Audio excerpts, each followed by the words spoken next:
ನಮಸ್ತೆ, ನಾನು ಸರೋಜಾ ಸುಮಂತ್. ಎಲ್ಲಾ ಕ್ಷೇತ್ರದಲ್ಲೂ ಕೂಡ ಕಾರ್ಮಿಕರು ಇದ್ದೇ ಇರ್ತಾರೆ.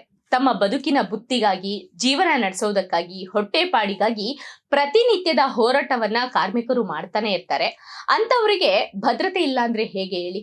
ಇವತ್ತು ನಾವು ಎಲ್ಲಾ ಕ್ಷೇತ್ರದಲ್ಲೂ ಕಾರ್ಮಿಕರು ಇದ್ರೂ ಕೂಡ ಇವತ್ತು ನಾವು ಮಾತಾಡ್ತಾ ಇರುವಂತದ್ದು ಸಿನಿ ಕಾರ್ಮಿಕರು, ಹಾಗೆ ಸಾಂಸ್ಕೃತಿಕ ಹಾಗೆ ಸಾಹಿತ್ಯ ಲೋಕದಲ್ಲಿ ದುಡಿತಾ ಇರುವಂತಹ ಕಾರ್ಮಿಕರ ಬಗ್ಗೆ ನಾವು ಮಾತಾಡ್ತಾ ಇದೀವಿ. ಯಾಕಂದ್ರೆ ಸಚಿವ ಸಂತೋಷ್ ಲಾಡ್ ಅವರು, ಕಾರ್ಮಿಕ ಸಚಿವರಾಗಿರುವಂತಹ ಸಂತೋಷ್ ಲಾಡ್ ಅವರು ಕಾರ್ಮಿಕರಿಗಾಗಿ ಒಂದಷ್ಟು ಯೋಜನೆಗಳನ್ನ ಈಗಾಗಲೇ ತಂದಿದ್ದಾರೆ.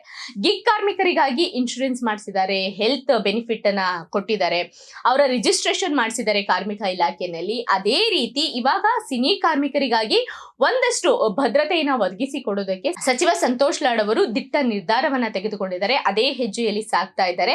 ಬೆಳಗಾವಿ ಅಧಿವೇಶನ ಏನ್ ನಡೆಯುತ್ತೆ ಮುಂದಿನ ದಿನಗಳಲ್ಲಿ, ಅಲ್ಲಿ ಈ ವಿಚಾರವನ್ನ, ಈ ನಿರ್ಧಾರವನ್ನ ಬೆಳಗಾವಿ ಅಧಿವೇಶನದಲ್ಲಿ ಚರ್ಚೆ ಮಾಡಿ ಆನಂತರ ಈ ಬಗ್ಗೆ ನಿರ್ಧಾರವನ್ನ ತೆಗೆದುಕೊಳ್ಳುವ ಹೆಜ್ಜೆಯನ್ನ ಇಡ್ತಾ ಇದ್ದಾರೆ. ಆದ್ರೆ ನಾವು ಸಿನಿ ಕಾರ್ಮಿಕರನ್ನ ಹೇಗೆ ಅಂತಂದ್ರೆ, ಅಂದಿನ ಕೆಲಸ ಮಾಡ್ತಾರೆ ಸಿನಿಮಾ ತಂಡದವರು ಏನಿರ್ತಾರೆ ಅವ್ರ ಹತ್ರ ಒಂದಷ್ಟು ಅವತ್ತಿನ ಅವ್ರದ್ದೇನು ಪೇಮೆಂಟ್ ಇರುತ್ತೆ ಅದನ್ನ ತಗೊಂಡು ಹೋಗ್ಬಿಡ್ತಾರೆ.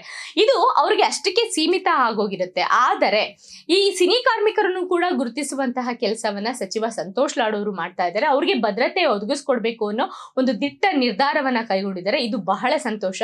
ಒಟ್ಟಾರೆ ಸಚಿವ ಸಂತೋಷ್ ಲಾಡ್ ಅವರು ತೆಗೆದುಕೊಂಡಿರುವಂತಹ ನಿರ್ಧಾರ ನಮಗೂ ಕೂಡ ಭದ್ರತೆಯನ್ನ ಒದಗಿಸ್ತಾ ಇದೆ.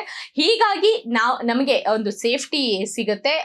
ಸೊ ನಮ್ಗೆ ಯಾರು ಕೂಡ ಈ ರೀತಿಯಾದಂತಹ ನಿರ್ಧಾರವನ್ನ ತೆಗೆದುಕೊಂಡಿರಲಿಲ್ಲ, ನಮ್ಮ ಬದುಕಿನ ಬಗ್ಗೆ ಯಾರು ಯೋಚನೆ ಮಾಡಿರಲಿಲ್ಲ ಅನ್ನೋದು ಸಿನಿ ಕಾರ್ಮಿಕರ ಬೇಸರಕ್ಕೂ ಕಾರಣವಾಗಿತ್ತು. ಸದ್ಯ ಬೆಳಗಾವಿ ಅಧಿವೇಶನದಲ್ಲಿ ಈ ನಿರ್ಧಾರಕ್ಕೆ, ಅಂದ್ರೆ ಸಚಿವ ಸಂತೋಷ್ ಲಾಡ್ ಅವರ ನಿರ್ಧಾರಕ್ಕೆ ಒಪ್ಪಿಗೆ ಸಿಕ್ಕಿದ್ರೆ ಸಿನಿ ಕಾರ್ಮಿಕರು ಕೂಡ ಬಹಳಷ್ಟು ಖುಷಿಯನ್ನ ವ್ಯಕ್ತಪಡಿಸ್ತಾರೆ.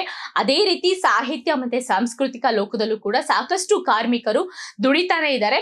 ಈ ನಾಟಕಗಳನ್ನ ಆಡುವಾಗ ತೆರೆ ಮೇಲೆ, ಅಂದ್ರೆ ಪರದೆ ಮುಂದೆ ಏನು ನಮಗೆ ಸ್ಟೇಜ್ ಮೇಲೆ ಕಾಣಿಸುವಂತಹ ನಾಟಕವನ್ನ ನೋಡಿ ನಾವು ಎಂಜಾಯ್ ಮಾಡ್ತೀವಿ, ಅಥವಾ ಆ ನಾಟಕದಿಂದ ಒಂದಷ್ಟು ಸಂದೇಶವನ್ನ ಅರ್ಥ ಮಾಡಿಕೊಂಡು ಸ್ವಲ್ಪ ಮನರಂಜನೆಯನ್ನ ಪಡಿತೀವಿ. ಆದ್ರೆ ಅದಕ್ಕೂ ಹಿಂದೆ ಎಷ್ಟೋ ಜನ ಸಾಕಷ್ಟು ಕೆಲಸ ಮಾಡಿರ್ತಾರೆ, ಅವ್ರನ್ನ ಕೂಡ ಗುರುತಿಸೋದು ಸಾಕಷ್ಟು ಕಡಿಮೆ.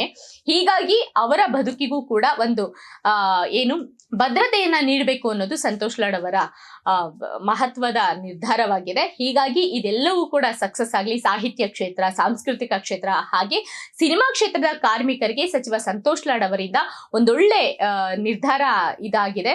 ಆದಷ್ಟು ಬೇಗ ಈ ನಿರ್ಧಾರ, ಅಂದ್ರೆ ಏನ್ ಸಂತೋಷ್ ಲಾಡ್ ಅವರು ತೆಗೆದುಕೊಂಡಿರುವಂತಹ ನಿರ್ಧಾರ ಕಾರ್ಯರೂಪಕ್ಕೆ ಬರ್ಲಿ ಅನ್ನೋದೇ ನಮ್ಮ ಆಶಯ ಕೂಡ.